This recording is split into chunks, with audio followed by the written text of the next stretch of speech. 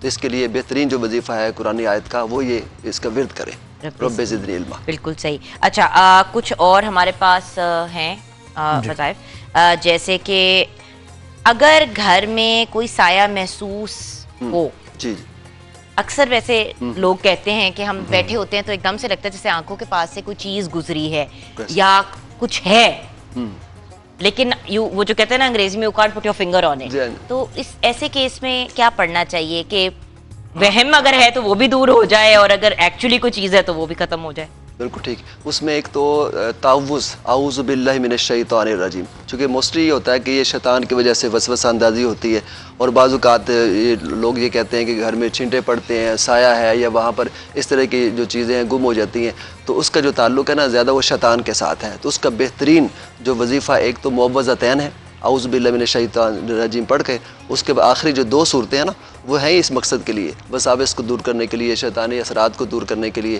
تو خاص طور پر جو انہوں نے سوال کیا ہے اس کا جو ازالہ ہے، اس کا جو سلوشن ہے، اس کا جو حل ہے وہ آخری 2 صورتوں میں ہے۔ تو کثرت کے ساتھ 11 مرتبہ پڑھ کے اس کو اگر 40 مرتبہ پڑھ لیا جائے اور 11 دن اس کو پڑھا جائے کنٹینیوسلی، تو انشاءاللہ تعالی اللہ پاک نے چاہا تو یہ اثرات دور ہو جائیں۔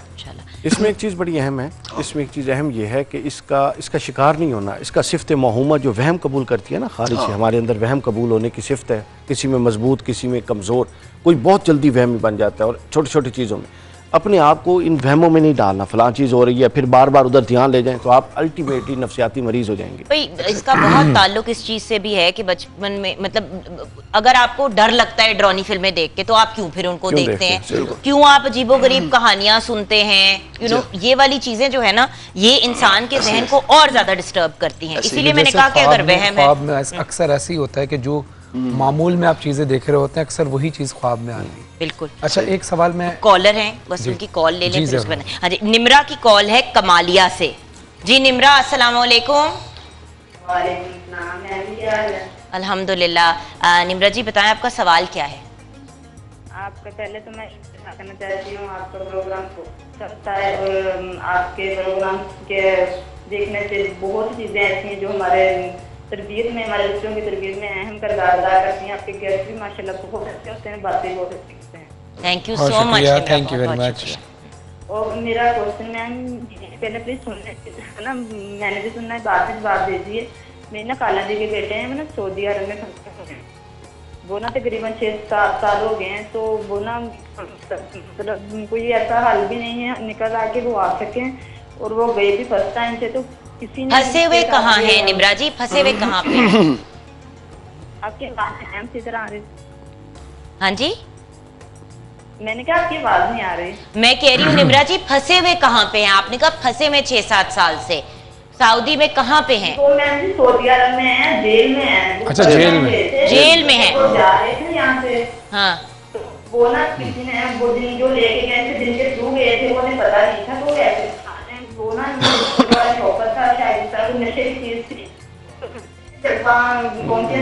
اچھا ٹھیک ہے سمجھ آ گئی۔ تھینک یو نمرا جی، بہت بہت شکریہ آپ کی فیڈ بیک کا بھی، اور اللہ آسانی پیدا کرے آپ کے خالہ زاد بھائی کی۔ جی تو اس میں انا للہ و انا الیہ راجعون بہترین چیز ہے قرآن پاک کی، یہ پڑھی جائے اور کثرت کے ساتھ 100 مرتبہ کو روز پڑھا جائے، اور اس کا طریقہ یہ ہے کہ اس کو باقاعدہ طور پر نماز فجر کے بعد پڑھ لیں یا نماز عشاء کے بعد، کسی ایک نماز کے ساتھ اس کو کر لیں، اس کا ورد کریں زیادہ سے زیادہ جتنا ہو سکتا ہے۔ تو یہ کسی قسم کا کیا دو بند کی صحبت ہو گئی یا کسی قسم کا نقصان ہو گیا، اس کے لیے تیر بہدف نسخہ ہے، اور خاص طور پر اس کا جو ورد کرنا ہے، اور ہر وقت اگر انہوں نے کرنا ہے جو قید ہیں یا جو ان کے لیے دعا کرا وہ بھی کریں اور دوسرے بھی کریں، دونوں کریں، وہ زیادہ بہتر ہے۔ اچھا یہ بتائیے کہ ایک صاحب لکھتے ہیں کہ مجھے سخت بخار کی کیفیت ٹھیک ہوتی ہے جس کی وجہ سے بی پی بہت زیادہ شوٹ کر جاتا ہے، بالکل ٹھیک۔ اس کے لیے کوئی وظیفہ بتائیے تاکہ طبیعت اس کے لیے حدیث پاک میں ہے، اور یہ اٹ از سنہ آف رسول پیس بی اپون ہم، آقا دو جہاں کی سنت مبارکہ ہے۔ آقا دو جہاں صلی اللہ علیہ وسلم جب اس طرح سے بیمار ہوتے یا اس طرح سے بہت زیادہ بخار چڑھتا یا اس طرح بی پی شوٹ کرتا، بہت زیادہ اس وقت معاملات ہوتے تھے، اب اس میں کیا کرتے آقا دو جہاں دم فرمایا کرتے تھے۔ جو 3 صورتیں نا آخری ایک تو اس میں سورہ اخلاص آ جاتی ہے اور معوذتین سورہ فلق سورہ الناس، تو وہ دم کر کے بلکہ اپنے آپ کو بھی دم کرتے، پھونک مارتے، ہاتھ پھیرتے. اور حضرت سید عائشہ صدیقہ رضی اللہ تعالیٰ عنہ، ان کی سنت ہے جب وہ بیمار ہوتی تو حضور ان کو دم کرتے، جب حضور بیمار ہوتی ان کو دم کرتی، بلکہ وہ آپ ہی کے ہاتھوں پر وہ پھونک مار کے تو شفا کے لیے آپ ان کا ہاتھ پھیر دیتی کہ میرا ہاتھ اس قابل نہیں ہے. تو جو 3 آخری صورتیں ہیں، یہ بی پی شوٹ کر جائے تو اس کے لیے تیر بہدف نسخہ ہے، اور جو تینوں صورتیں 7 دفعہ پڑھنی ہیں، اول آخر درود پاک پڑھ کر 40 دن یہ عمل کرنا ہے. اور اس کے لیے حضرت عبداللہ ابن حبیب رضی اللہ تعالیٰ عنہ ان کی باقاعدہ طور پر حدیث پاک ہے، آقا دو جہاں نے ارشاد فرمایا جو صبح و شام 3 دفعہ یہ تینوں صورتیں پڑھے گا، یہ ہر بیماری سے شفا بھی ہے، اور خاص طور پر بخار اور اس کی شروع کرنے کی. بہت شکریہ. ہم بریک کی طرف جائیں گے، بریک کے بعد جب واپس آئیں گے تو وظائف کا ہمارا یہ سلسلہ جاری رہے گا. علامہ کرامت عباس حیدری کا بہت بہت شکریہ، مفتی ڈاکٹر خلیق الرحمان کا بھی بہت بہت شکریہ. بریک کے بعد واپس آئیں گے ویورز، اور وظیفوں کا سلسلہ جاری رہے گا.